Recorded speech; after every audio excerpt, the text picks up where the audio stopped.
저희들 함께 오늘 보실 말씀은 고린도전서 4장 14절에서 21절입니다. 고린도전서 4장 14절에서 21절. 제가 한 절, 여러분이 한 절, 큰 소리로 함께 교독하시겠습니다. 내가 너희를 부끄럽게 하려고 이것을 쓰는 것이 아니라 오직 너희를 내 사랑하는 자녀같이 권하려 하는 것이라. 그리스도 안에서 일만 사랑이 있을 때 아버지는 많지 아니하니 그리스도 예수 안에서 그러므로 내가 너희에게 권하노니 너희는 나를 본받는 자가 되라.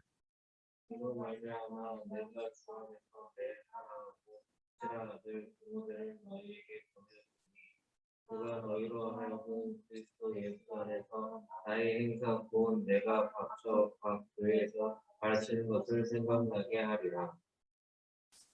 어떤 이들은 내가 너희에게 나아가지 아니할 것 같이 스스로 교만하여졌으나 주께서 허락하시면 내가 너희에게 특히 나아가서 그만한 자들의 말이 아니라 오직 그 능력을 알아보겠으니 하나님의 나라는 말에 있지 아니하고 오직 능력에 있음이라.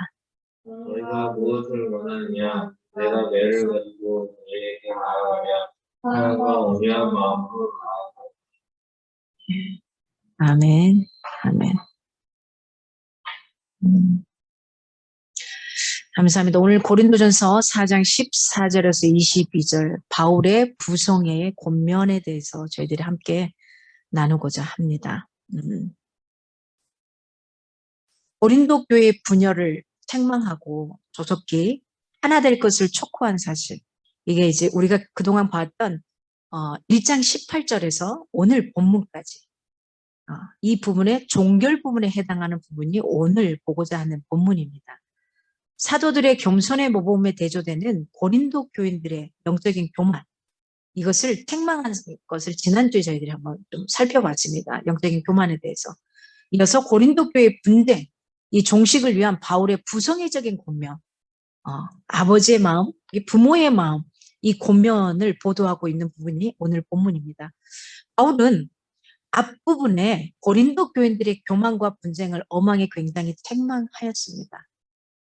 이와 달리 이제는 질책을 멈추고 그 대신에 사랑 넘치는 권면을 통해서 고린도 교인들로 하여금 겸손히 바울 자신의 어떤 신앙적인 모범, 이것을 따르도록 이끌고 있는 장면입니다. 바울은 고린도 교인들에게 믿음의 아버지로서 자신을 본받으라고 당부합니다. 바울은 오늘 본문을 통해 고린도 교인들을 굉장히 책망하죠. 그리고 권면하기도 하고요. 아울러서 디모데로 하여금 그들을 올바르고 성숙한 신앙의 길로 인도하도록 조처했던 것입니다. 바울은 하나님 나라의 일은 말에 있지 아니하다. 오직 어디에 있느냐? 능력에 있다. 이걸 강조합니다.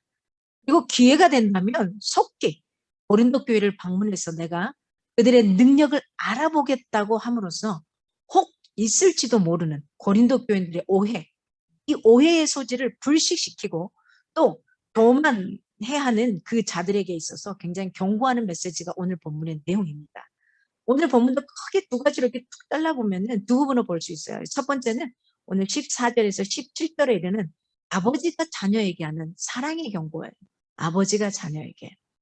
바울은 앞에서 자신의 종노릇과 성도들의 왕노릇을 대조한 다음에 혹이라도 어린 성도들이 오해를 할까 봐, 이제 얼마 믿지 않은 성도들이 오해를 할까 봐 이렇게 글을 쓰는 것은 그들을 책망하거나 비난하거나 그러기 위함이 아니라는 거죠. 결국 뭐냐? 아버지의 마음이란 뭡니까? 사랑으로 훈육하기 위한 것이라는 거예요. 사랑으로 훈육하기 위해서 너희에게 이렇게 권면하는 거지, 너희들을 막 혼내거나 책망하기 위한 게 아니라는 거예요. 왜냐하면 교회를 이제 나온 사람들은 잘 모를 수 있잖아요. 이 부분에 있어서 뭐야? 뭐 이럴 수 있거든요. 거기에 대해서 굉장히 세심하게 사도 바울이 이야기하고 있습니다.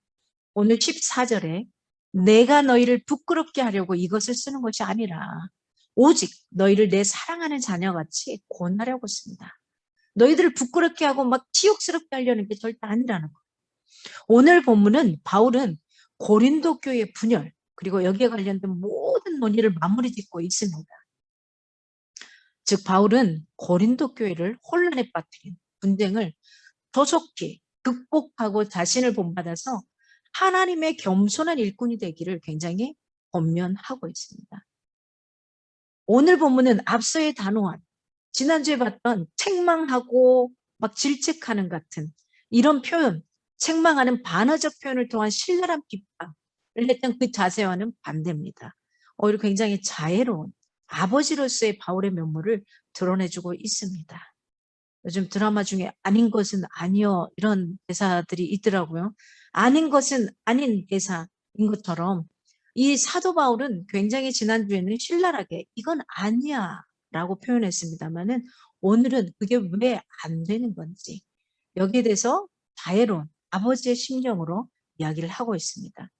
바울처럼 아버지가 자녀에게 하듯이 사랑으로 책망하는 자는 상대에게 치욕을 주는 것이 아니죠. 오히려 어떻게 합니까? 그들 스스로 바른 길로 돌이키게 하는 겁니다.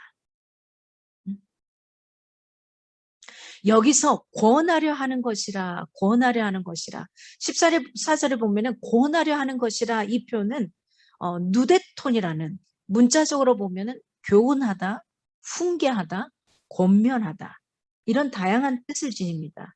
이 다양한 뜻을 지닌 누데톤의 누데테오 저거 무시하겠습니다. 누데테오 이 누데테오르 현재 분사형입니다. 그래서 여기서는 어떤 뜻이냐면 권하려 하는 것이다 이 말은 이겁니다. 훈계하다. 어떤 훈계냐? 아버지로서의 부성애를 나타내는 행동. 이거와 관련해서 사용되고 있는 단어입니다. 권하려 한다 이 말은 훈계한다. 아버지의 마음으로 진짜 네가 잘 됐으면 좋겠어 하는 이 마음으로 한다라는 표현입니다. 그래서 진정한 훈계와 책망이라는 것은 사실은 뭐가 전제돼야 되냐? 사랑이 전제돼야 됩니다. 사랑. 오늘 우리는 잘못된 길을 가고 있는 이웃 그리고 세상을 향해서 사실은 건전한 비판 그리고 진리의 책망을 할 수 있어야 되는 거고요. 결코 그들에 대한 어떤 사랑 그리고 애정을 잃어버려서는 안 됩니다. 잘 되고 못됐다 시시비비를 따지는 것이 아니라 그게 그렇게 함으로 인해서 너에게 뭐가 잘못됐는지를 이렇게 조금은 더 알 수 있게 쉽게 그리고 그를 사랑의 마음으로 해줘야 된다는 겁니다. 오늘 본문에 말씀의 회초리를 드는 목적은 뭐냐? 단지 회초리를 들어서 상대방을 아프게 하기 위함이 아니라는 거예요. 회초리를 들어서 상대방을 부끄럽게 하기 위함이 아니라는 거예요. 이건 뭐냐? 더욱 큰 사랑으로 그를 품고 진리로 인도하려는 데 있다는 것을 우리가 잊지 말아야 합니다. 오늘 사도 바울이 회초리를 들었다는 것은 나를 그냥 때리기 위함이 아니라는 겁니다. 자기 악한 감정으로 감정에 맞춰서 하기 위함이 아니라는 겁니다. 오늘 15절에 보니까 그리스도 안에서 선생은 많을지 몰라도 아버지는 단 한 분으로 내가 복음으로 너희를 낳았다라고 말합니다. 내가 복음으로 너희를 낳았다. 그러므로 너희는 나를 본받으라라고 권면을 해요. 내가 너희를 복음으로 낳기 때문에 너희들이 나를 본받으라라고 표현하는 겁니다. 바울은 고린도 교회가 예수 그리스도 안에서 또한 복음을 통해서 세우신 것이라는 것을 확신합니다. 내가 이렇게 해서 세웠다가 아니라 그리스도를 통해서 말씀을 통해서 이 교회를 세웠다라고 표현하는 겁니다. 바울은 자신이 누구인지에 대한 정체성이 분명했습니다. 저는 사도 바울의 이 말씀을 쭉 보면서 계속 느끼는 것은 사도 바울은 자기가 누구인지를 정확하게 압니다. 자기가 누구인지를 알고 거기에 대해서 분명한 인지를 가지고 그 정체성을 가지고 사람들에게 복음을 전하고 나가고 있는 것을 볼 수 있습니다. 바울 사도는 오직 그리스도와 복음만이 새 생명의 수여자였습니다. 그리고 자신은 그 수단임을 철저히 인식했던 겁니다. 나는 예수 그리스도가 아니라 그와 같은 존재가 아니라 나는 그를 통한 그에게 사람들을 인도하는 나는 파이프와 같은 역할을 하는 자다. 나는 도구에 불과하다. 이걸 분명히 사람들에게 인지시키고 이야기하고 있습니다. 그렇기 때문에 사도 바울은 성도들의 머리 위에 앉으려고도 하지 않았던 것 같습니다. 참된 복음 사역이란 말씀으로 한 영혼을 낳는 일입니다. 저와 여러분이 해야 될 역할은 앞으로 이거밖에 없어요. 돈으로 막 교회를 멋지게 화려하게 짓는 거 이거 필요 없습니다. 어쩌면 지금 팬데믹 시대가 지나더라도 많은 그 의료진에서는 이야기를 합니다. 많은 학자들은 계속해서 이런 전염병적인 역할들은 우리가 3년마다 어쩌면 맞이하게 될지도 모른다고 표현을 해요. 그러면 우리가 또 마스크를 벗었다 썼다를 계속 반복할지도 모르고요. 그러다 보면 내 정말 친밀한 관계가 되지 않은 사람 외에는 만나지 않지 않겠습니까? 왠지 모르는 사람이 옆에 있으면 불안하잖아요. 아는 사람이 옆에 있으면 마스크를 벗어도 되는데 아는 사람이 아닐 경우 마스크 벗는 게 불안해져요. 지금 이런 시대 가운데 어떤 자들에게 복음을 전할 수 있고 어떤 자들과 함께 예배할 수 있겠습니까? 친밀한 관계가 이루어지지 않으면 앞으로는 더 힘들다는 거예요. 그래서 여러분 지금 이 순간 여러분 주변에 있는 많은 사람들 아주 친밀한 관계 형성을 하시기 바랍니다. 그들과 함께 복음으로 나아갈 수 있도록 만들어갈 수 있기를 바랍니다. 오늘 사도 바울 사도가 영혼을 얻기 위해 얼마나 많은 노력과 수고를 하였는지, 그리고 이 사도 바울 사도가 복음의 씨앗을 뿌려서 세운 그 고린도 교회와 성도들에 대해 얼마나 깊은 애정을 가지고 있는지를 사실 오늘 본문을 통해 나타내주고 있습니다. 그렇잖아요, 여러분. 여기를 담임하고 가버렸고 이대 담임 목사님하고 그 다음 담임 목사님들이 왔는데 이 성도들 나오고 상관없다 생각할 수도 있지 않겠습니까? 그러나 그렇게 하지 않았습니다. 이들을 향해 정말 무엇이 영혼을 살리는 거지 그 깊은 애정을 가지고 그가 고린도 교인들을 향해 다시금 복음을 이야기하고 있는 것을 볼 수 있습니다. 우리에게 맡겨진 사명은 주님 그리고 성령께서 하신 바와 같이 우리가 어떻게 새롭게 영혼을 탄생시키고 재창조해내는 일입니다. 그렇기에 그리스도께서도 니고데모에게 먼저 물과 성령으로 거듭나는 진리에 대해 말씀하셨습니다. 그리고 이를 이루기 위해서 친히 어떻게 하셨죠? 십자가 위에서 물과 피를 쏟으셨습니다. 그런데 문제는 오늘날 교회의 이러한 모습을 찾아보기가 힘들다는 겁니다. 여러분이 경험했던 교회들을 한번 떠올려 보십시오. 전도는 성공과 축복을 홍보하는 마케팅 전략이 되어 있지 않습니까? 이거와 흡사하게 가고 있지는 않습니까? 교회 교육 역시 일반 대중교육과 별반 다를 것이 없지 않습니까? 단지 병고침이라든지 축복의 통로로 여기면서 그저 교회 출석 정도로 만족하게 만들고 있는 게 지금 교회 형편이 아닌지요. 아니면 여러분은 어떤지요? 지금 어떤 생각을 하는지요? 교회에서 이루어지는 많은 교육들 뭘 위해서 있습니까? 다니고 있는 우리의 잔치를 위해서 있는 거 아닙니까? 내가 내 머리를 크게 만들기 위한 성경 공부를 위한 성경 공부를 하고 있는 건 아닙니까? 우리가 말씀을 보고 묵상하고 배우고 예배를 드림으로써 왜 우리 삶의 변화가 일어나지 않습니까? 우리의 삶의 변화가 일어나야 되는데 왜요? 그 말씀 속에서 하나님이 나를 어떻게 살기를 원하시는지에 대해서는 우리가 고민하지 않습니다. 그리고 그렇게 살아내기 위해서 적용을 하려고 생각도 하지 않는 겁니다. 여러분, 성경 공부를 하면 할수록 하지 말라는 게 아닙니다. 해야죠. 알아야죠. 아버지가 무엇을 말씀하는지, 우리 인생의 나침판인 그 말씀이 무엇을 우리에게 요구하시는지 알아야죠. 그래서 예배 드리며 말씀을 듣잖아요. 성경 공부를 하고 많은 것들을 배워가고요. 아침마다 여러분이 큐티를 묵상하기도 하고요. 한 구절의 말씀을 묵상하기도 합니다. 암송하기도 합니다. 그러나 많은 것을 하지 않았으면 좋겠습니다. 단 일주일에 예배 딱 한 번을 드리고 그 예배 한 번을 드린 걸 통해서 그 말씀을 일주일 내내 생각하고 묵상하고 고민하면서 하나님이 나에게 말씀하시는 그대로 살아가기 위해 노력하는 저와 여러분이 된다면 지금 너무도 잘 살아가는 모습이 아닌가 싶습니다. 오늘 사도 바울은 이렇게 변질되어 버린 현대교회를 향해 외치는 겁니다. 단지 교회를 출석하는 출석교인들이 아니었으면 좋겠습니다.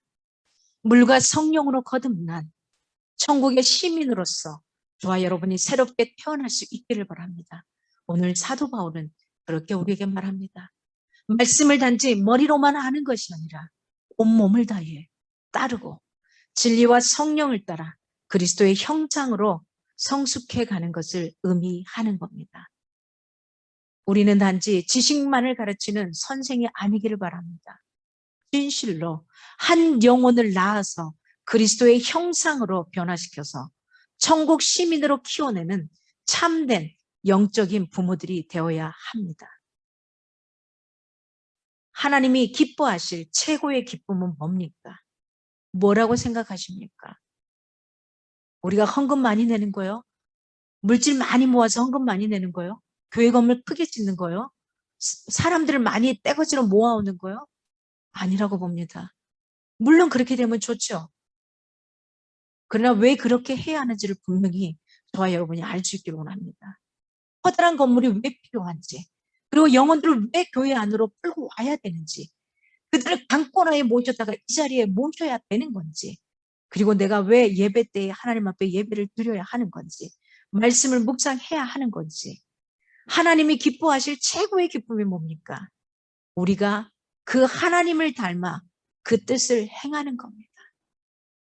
그 이상이 없습니다. 하나님을 닮아 그 뜻을 행할 때에 우리가 어떤 모습으로 서가야 되는지, 그때 우리가 그렇다면은 성도들을 전도해야 되겠구나. 아, 내가 하나님 앞에 예배하는 게 이게 얼마나 값진 거구나. 이걸 깨달아질 때 그 다음에 부수적으로 올 수 있는 모습들입니다.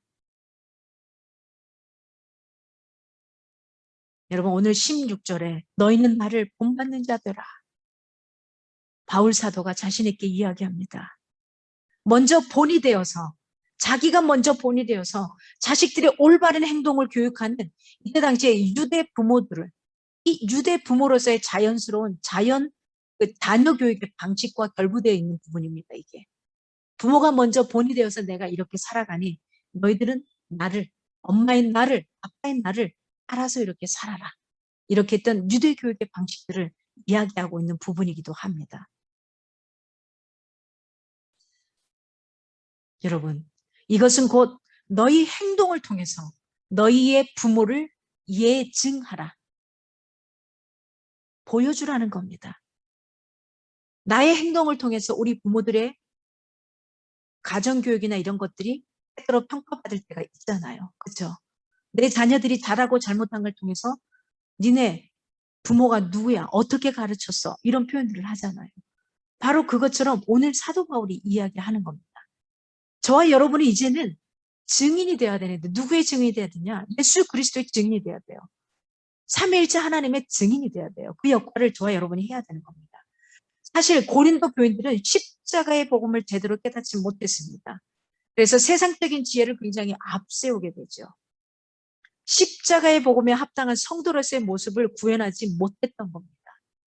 사도 바울이 교만해서 스스로를 본받으라고 했던 게 아닌 겁니다. 다만 수많은 환난과 고통 속에서도 그리스도만 바라고 또 그리스도를 위해서 수고한 사실을 성도들로 하여금 본받도록 촉구하는 겁니다.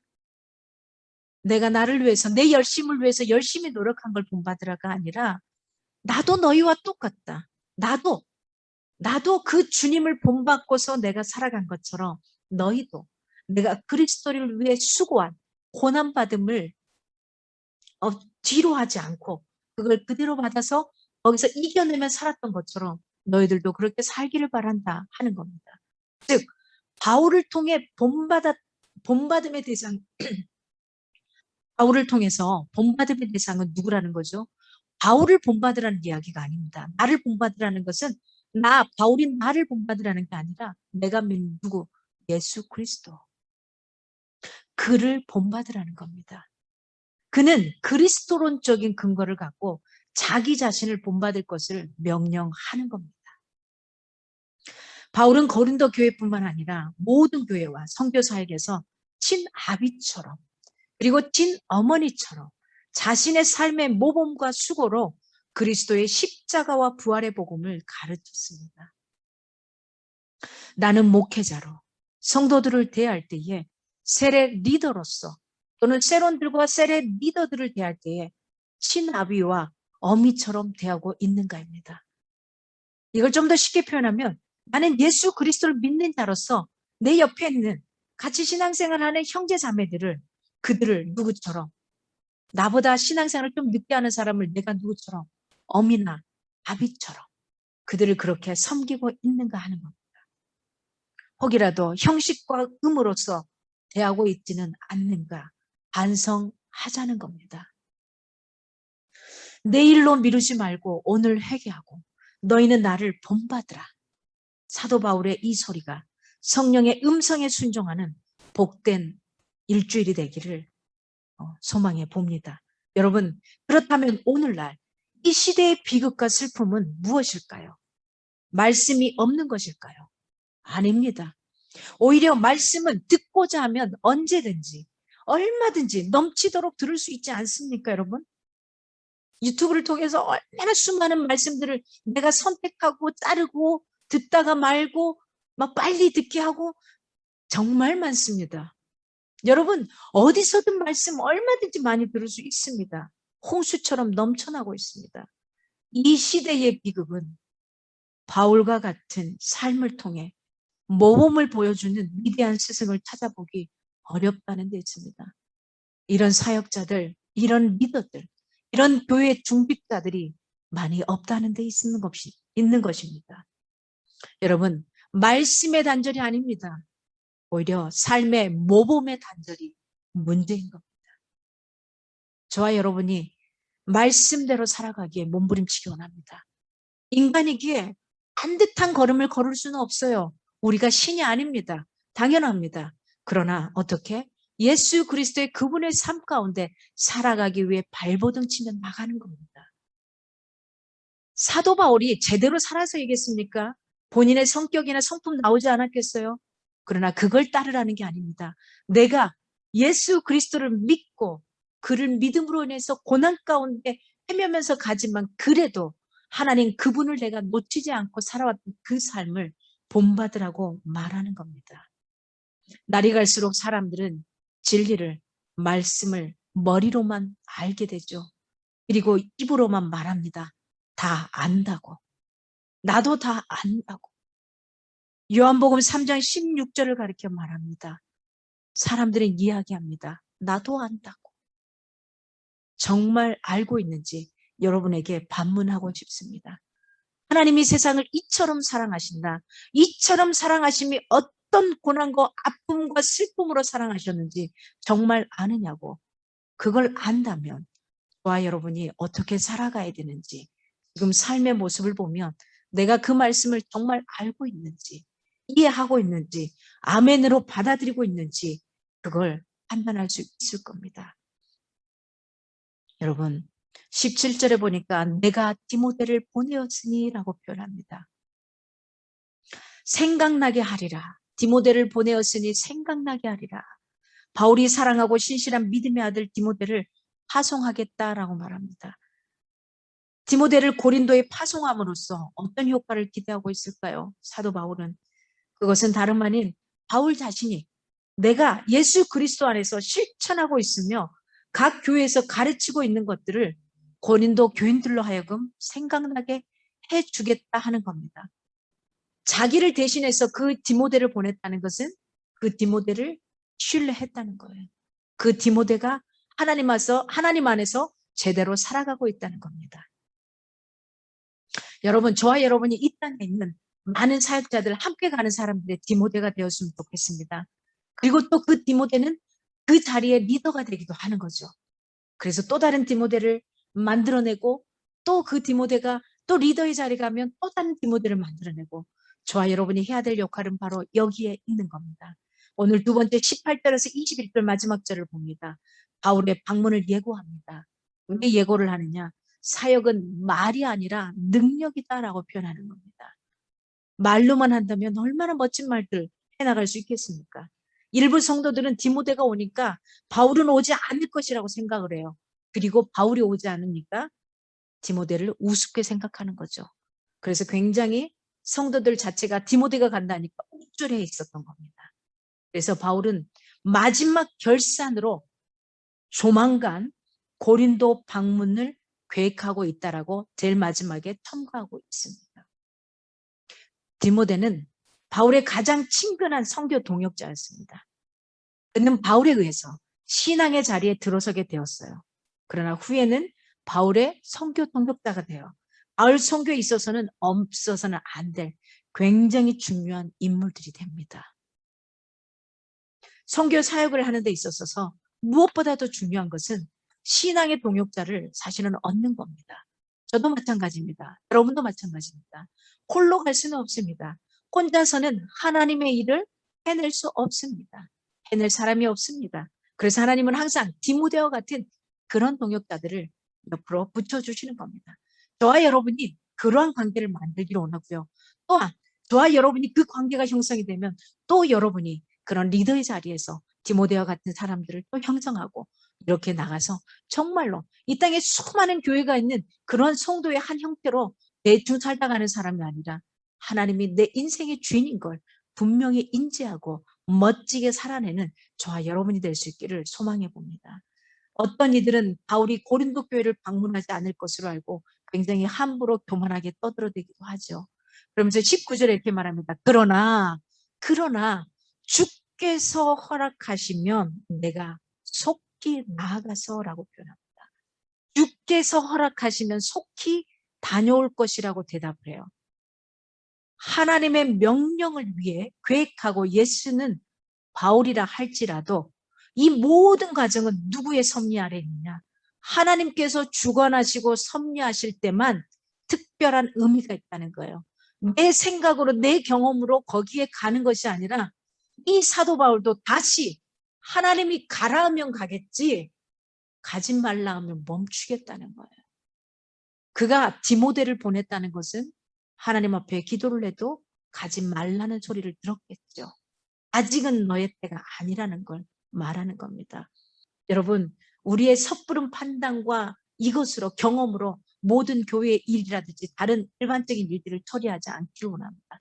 하나님 앞에 다시 묻고 하나님 앞에 다시 묻고 하나님 앞에 다시 묻고 저희들이 그것들을 해결하고 나갈 수 있기 원합니다.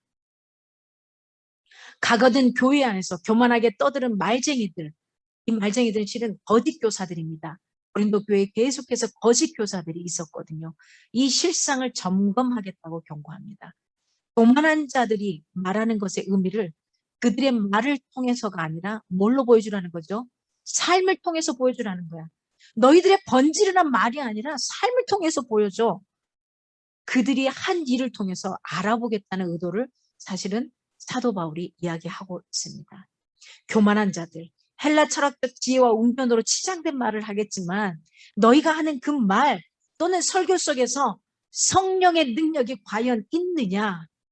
바울이 직접 시험을 보겠다는 이런 의미를 포함하고 있습니다. 말하자면 바울은 고린도 교인들처럼 그들의 말장난에 무조건 속아 넘어갈 것이 아니라 사도로서 그들의 실상을 파악하겠다는 겁니다. 하나님의 나라는 말로 전달되는 게 아닙니다. 여러분 옆에 있는 사람을 전도하기 위해서 말로 하는 것이 아니라 뭘로요? 삶으로, 모습으로 보여주라는 거예요. 언어의 변화를 통해서 여러분의 생각하고 내뱉는 삶의 모습을 통해서 우리가 이걸 줄 수 있기를 소망합니다. 오늘 사도 바울은 저와 여러분에게 이야기합니다. 20절에 하나님의 나라는 말에 있지 않고 오직 능력에 있다. 사역이 말만 번지르게 한다고 되는 것이 아니라는 겁니다. 인간이 가지고 있는 지혜와 재주로 되는 것이 아니라는 겁니다. 뭘 통해서 실제 십자가의 부인, 이건 뭡니까? 날마다 나를 내 자신을 부인하고 십자가를 지라는 주님의 말씀 가운데 있는 겁니다. 여러분, 자기의 부인과 겸손 그리고 부활의 새 생명, 이걸로 섬기는 능력 열매로 확인되어야만 합니다. 바울은 이 말씀을 통해 하나님의 나라가 인간의 허탄한 웅변술에 있는 것이 아니라 성도들의 새로운 삶과 행동 가운데 있고 진술함으로써 고린도 교인들의 분쟁과 영적인 교만에 일침을 가하고 있는 장면입니다. 바울은 반어적으로 이야기합니다. 너희가 진정으로 원하는 것은 매가 아니라 사랑이 아니냐. 너희가 매 맞기를 원하는 게 아니지 않느냐. 사랑을 받기를 원하는 것이 아니냐. 이렇게 표현합니다. 여러분, 사도 바울의 깊은 애정 그리고 아픔 이 동시에 느낄 수 있는 마음을 볼 수 있습니다. 부모가 어떻습니까? 교사가 어떻게 합니까? 채찍이 아니라 부모의 사랑과 온유한 마음가짐으로 여러분의 삶의 균형을 이뤄갈 수 있기를 소망합니다. 오늘 본문을 보면 고린도 교회들은 복음으로 거듭난 영적 자녀이면서도 세상을 닮은 모습으로 살아감으로써 영적 아버지인 사도 바울의 모습을 바꾸게 하였습니다. 오늘 우리는 어떤 모습으로 살아가고 있습니까, 여러분? 오늘 우리는 스스로의 모습을 진지하게 되돌아볼 수 있어야 됩니다. 세상의 옷을 벗고 그리스도로 옷을 입어서 참된 하나님의 자녀로서의 모습을 회복해야 할 겁니다. 여러분, 내가 잠시 훈육을 거두고 매를 거두고 온유와 사랑으로 대해야 할 잊혀져가는 혹시 형제나 자매, 내가 담을 쌓고 있는 그 형제나 자매, 그가 혹시 없는지 여러분 고민하시고 이번 일주일 동안 그런 사람이 있다면 문자를 통해서든 그들에게 손을 한번 내밀어 보시기를 바랍니다. 그들에게 맛있는 커피 쿠폰이라도 하나 보내볼 수 있기를 소망해 봅니다. 이 시간 우리